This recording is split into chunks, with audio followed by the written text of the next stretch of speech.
Hello दोस्तों, आपका भाई आपके लिए लेकर आ चुका है एक और मजेदार वीडियो। आज के इस वीडियो में मैं कंपैरिजन करने वाला हूँ खेसारी लाल यादव और चिंटू पांडे के बीच कि किसके पास कितना पैसा है, कौन एक फिल्म का कितना पैसा लेता है। तो आज मैं ये सारी चीजें आपको बताऊंगा, तो वीडियो के लास्ट तक बने रहें। और अगर आप हमारे चैनल पे नए हैं तो हमारे चैनल को सब्सक्राइब कर दें। तो चलिए वीडियो को शुरू करते हैं। खेसारी लाल यादव वर्सेस चिंटू पांडे।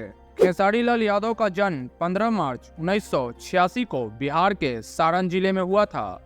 चिंटू पांडे का जन्म 9 दिसंबर 1992 में मुंबई में हुआ था। खेसारी लाल यादव की अगर उम्र की बात करें तो ये 38 साल के हो चुके हैं, वहीं चिंटू पांडे 31 साल के हो चुके हैं। खेसारी लाल यादव 70 से अधिक फिल्मों में काम कर चुके हैं, वहीं चिंटू पांडे 25 से अधिक फिल्मों में काम कर चुके हैं। खेसारी लाल यादव की सबसे ज्यादा कमाई करने वाली फिल्म फरिश्ते है, जिसने 10 करोड़ कमाए थे। चिंटू पांडे की सबसे ज्यादा कमाई करने वाली फिल्म जमीर है, जिसने 5 करोड़ कमाए थे।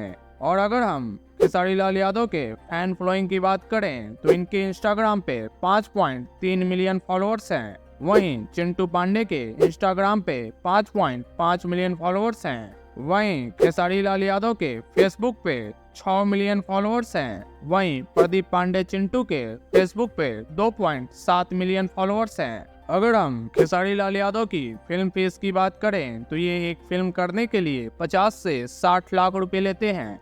वहीं प्रदीप पांडे चिंटू एक फिल्म करने के लिए 35 से 40 लाख रुपए लेते हैं। खेसारी लाल यादव एक स्टेज शो करने के लिए 10 लाख रुपए लेते हैं। वहीं प्रदीप पांडे चिंटू एक स्टेज शो करने के लिए 4 लाख रुपए लेते हैं। अगर हम खेसारी लाल यादव की सबसे महंगी कार की बात करें तो वो है लैंड रोवर डिफेंडर, जिसकी कीमत 2 करोड़ 30 लाख बताई जाती है।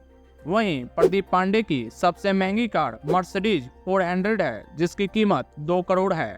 खेसारी लाल यादव की अगर कुल संपत्ति की बात करें तो इनके पास 14 करोड़ की संपत्ति है। वहीं प्रदीप पांडे चिंटू 21 करोड़ के संपत्ति के मालिक हैं। तो ये हो गई हमारी दूसरी कंपैरिजन वीडियो। आपको वीडियो कैसी लगी ये हमें कमेंट में बताएं, और आपका फेवरेट हीरो कौन है ये भी हमें कमेंट में बताएं।